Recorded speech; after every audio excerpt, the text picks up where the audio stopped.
Grad transfer wide receiver Theo Howard has suffered an injury that might prevent him from playing in 2020.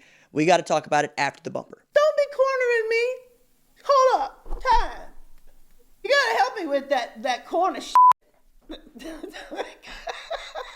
What's up, kinfolk? It's RJ Young. I am not on a step mill. Consider hitting the like and subscribe button because I upload a video every single day. It's always college football related, sports related. We have a good time. Today, we got to talk about Theo Howard, who has torn his Achilles and is in doubt to play in the 2020 season. He's out indefinitely. This is news reported on OUinsider.com. My buddy Brandon Drumm has the news break on this, and we're all still gathering some details about it, but what we know for sure is he was one of 5 returning wide receivers with experience, well, college experience, and that really does matter with CeeDee Lamb entering the NFL draft, as he should be, as a, well, wide receiver 2, 3, or 1, depending on which draft board you want to take into account today. Means that Theo Howard had the most experience of a very talented group of receivers, former 5 stars, Jaden Hazelwood, Theo Weiss, and of course, Trajan Bridges among them to go along with speedster Charleston Rambo. Howard not only was providing some experience, but one heck of a football player. In 2018, he had 51 catches for 677 yards. He left UCLA with 119 total catches for over 1,300 yards. He had 9 touchdowns to his credit. He had a streak of 28 straight games with a reception that was snapped in Pasadena when he faced Oklahoma. And I thought it was going to be cool that he got to go up against those defensive backs every day in practice during the spring for those 15 days. You know, in voluntary workouts during the summer and into the 15 practices in preseason to prepare for the 2020 season.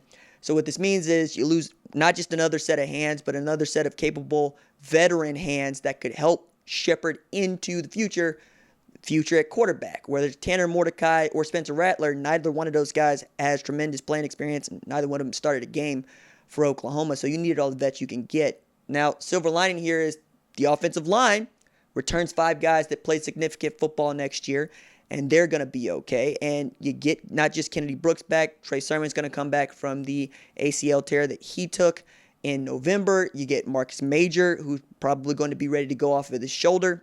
Seth McGowan comes in with this 2020 class. You can continue to talk about what Ramondre Stevenson could be when he gets back, like Trajan Bridges.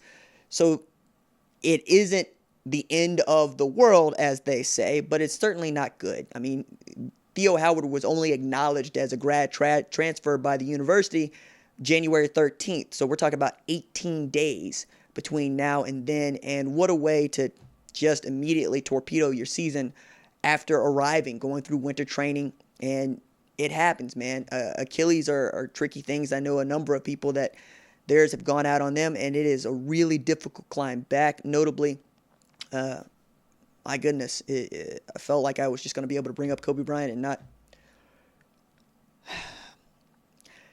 Kobe's untimely death has really kind of shook me from time to time.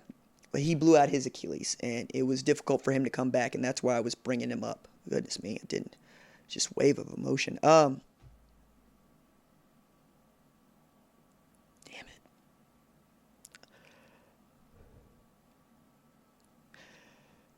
So Oklahoma has some time to figure out what Theo Howard's injury could be, how severe it's going to be, whether or not it's going to need surgery, those sorts of things. And most Achilles injuries need surgery. And it's not just a long road black. It's the kind of road where he might actually be considering, going for a 6th year of eligibility. Medical redshirt would be available to him, I would think, having not played any snaps at all because it's January. But going against Missouri State, probably not going to be that big a deal. Going against Tennessee, a little bit of a bigger deal, as Tennessee is trending upward. I really like what they return. They have an opportunity to land Zach Evans, and if they do, their running back group gets that much better. Jeremy Pruitt is an outstanding defensive play caller. He puts together an outstanding defense. He did it at Florida State, did it at Alabama, did it at Georgia. I had no doubt that he's going to be able to do that at Tennessee and give Oklahoma a run for its money, strength on strength there. You're going to need capable wide receivers, and you're going to need depth, right? Jaquaylin Crawford went into the portal. Reports are he came out of the portal and he's at Oklahoma, but these are the times which you look at a guy like Michael Jones, who went into the portal and is committed to coming out at Tulane, and you're going, man, it'd be nice to have a guy of his caliber and his experience even to just have it ready to go, because this time last year we're talking about A.D. Miller going into the portal, coming out of Illinois, and then he came back to Oklahoma, and Lincoln Riley said we took him, one, because we thought it was okay, and two, we didn't lose the scholarship. I think if they'd have lost the scholarship, they might have felt some kind of way about it. But A.D. Miller also was able to help Oklahoma in a very real way in 2019, especially in the Baylor game, in the 25-point comeback. He had a number of catches. I think that having depth is underrated when these things are just flowing right? When Theo Howard is healthy, nobody's thinking about the depth at wide receiver. When he blows an Achilles, then you're like, it would be really nice to have depth at wide receiver. Now, you get in Marvin Mims, you get in Brian Darby, you get in Trevin West. It's not as if you're not going to have dudes that can come in right away and play, but you would much rather them not have to come in right away and play and have the opportunity to redshirt them. Well, they might not have that opportunity. And for this class, I think this is an opportunity for it to separate itself, because the 2019 class, the hashtag New Wave 19, was wildly heralded and widely regarded, and really a lot of fun to just watch them come to Oklahoma. The 2020 class, especially at wide receiver, not so much. It's about a bunch of guys that you would expect might be able to help you out, maybe not. Marvin Mims aside, not a whole lot of folks are really enthusiastic about what Trevin West could be. I think he could be outstanding. Same thing with Brian Darby.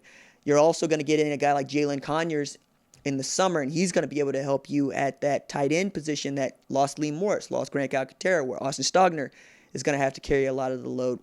So it's really about losing experience, and it's really about losing depth, and you cannot make up experience. You have to go out and earn that, and you can only do so much to try to prepare your players for what they're going to face and what it's going to be like when the lights come on, or if you're at Oklahoma, when breakfast arrives at 11 a.m. and you got to go out there and make plays. And most of the time, kiddos rise to the challenge, especially at a place like Oklahoma. But this is terrible news. I feel terrible for Theo Howard. I feel terrible for his family, because this is just not the way that you draw it up. You don't want to blow your Achilles ever. You certainly don't want to do it in January before you even get an opportunity to get acclimated at Oklahoma. So we'll see what this means for him, because he graduated in December.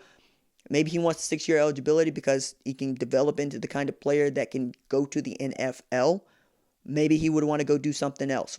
We'll all find out together, I'm sure. But that is the news, and we'll continue to talk about it as we do.